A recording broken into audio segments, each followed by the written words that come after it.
प्राचीन समय की बात है। हिमालय की तलहटी में बसे एक छोटे से ग्राम कौशलपुर में लोग बहुत श्रद्धालु थे। गांव के बीचों बीच एक पुराना लेकिन भव्य हनुमान मंदिर था। कहा जाता था कि वहां स्थापित प्रतिमा अति चमत्कारी है। जो भी सच्चे मन से संकट मोचन से मदद मांगता उसकी रक्षा अवश्य होती।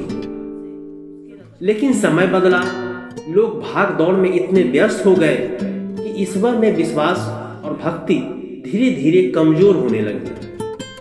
हनुमान मंदिर में अब सिर्फ उस बुजुर्ग ही जाते।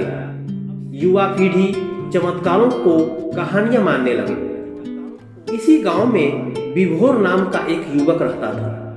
बहादुर पर थोड़ा अभिमानी।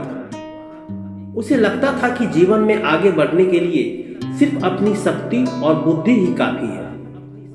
भगवान, कर्म, भक्ति, इन सब को वह पुरानी बातें कहकर हंस देता। उसके पिता दामोदर जी गहरा आस्था रखने वाले मनुष्य थे। वे उसे समझाते, बेटा, इंसान की शक्ति महत्वपूर्ण है, लेकिन हनुमान जी की शक्ति के आगे संसार की हर मजबूती छोटी पड़ जाती है।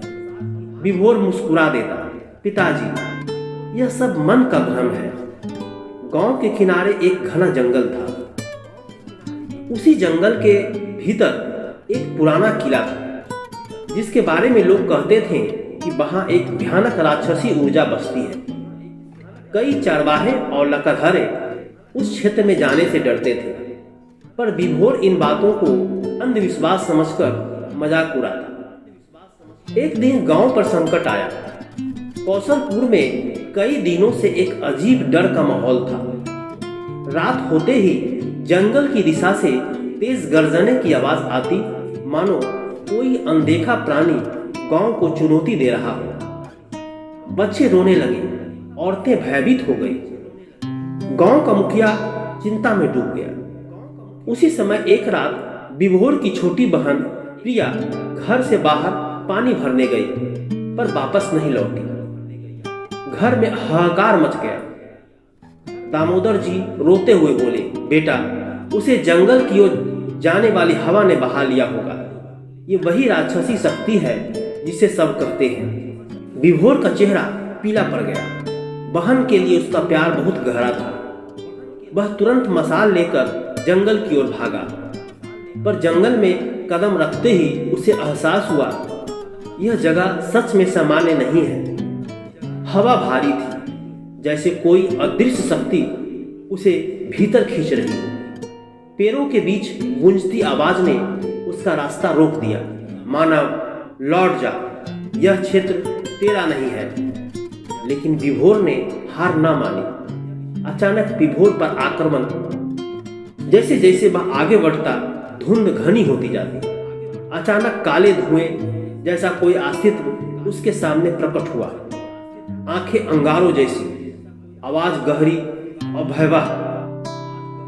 तेरी हिम्मत कैसे हुई मेरे क्षेत्र में आने की? विभोर ने उठी हुई मशाल से जवाब दिया, पर उस शक्ति ने उसे हवा में उछालकर जमीन पर पटक दिया। उसकी हड्डियां चरमराई। उसने महसूस किया कि मृत्यु बस एक कदम दूर है। उस समय उसे अपने पिता की बातें याद आई। हनुमान जी की शक्ति संकट में ही प्रकट होती है, जब श्रद्धा सच्ची हो। आंखों से आंसू बह निकले। हे पवन सुत, अगर आपकी शक्ति सच में है तो मेरी बहन को बचा लीजिए, मुझे बचा लीजिए। मैं अभिमानी था, लेकिन अब सिर्फ आप ही मेरी रक्षा कर सकते हैं। जैसे ही उसके होठों से जय बजरंगबली निकला, हवा का रुख बदल गया। धुंध छटने लगी। पैरों की शाखाएं झुककर जैसे प्रणाम करने लगी। पूरा जंगल लाल आभा से चमक उठा। एक तेज प्रकाश आकाश से नीचे उतरा, मानो हजारों सूर्यों का तेज एक जगह समा गया।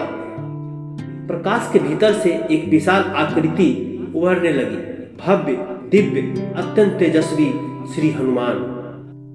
उनके कदम रखते ही धरती कांप उठी। राक्षसी शक्ति डर के मारे पीछे हट गई।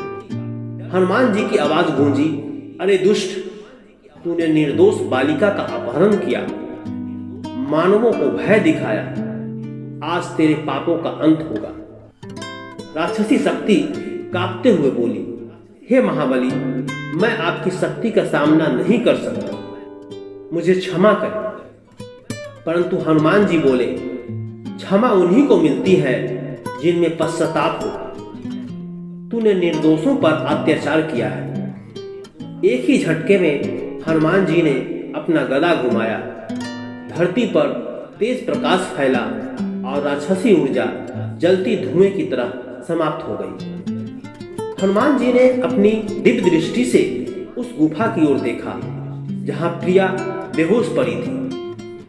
उन्होंने हल्के मुस्कान के साथ हाथ उठाया और दूर गुफा में बंद दरवाजा खुल गया।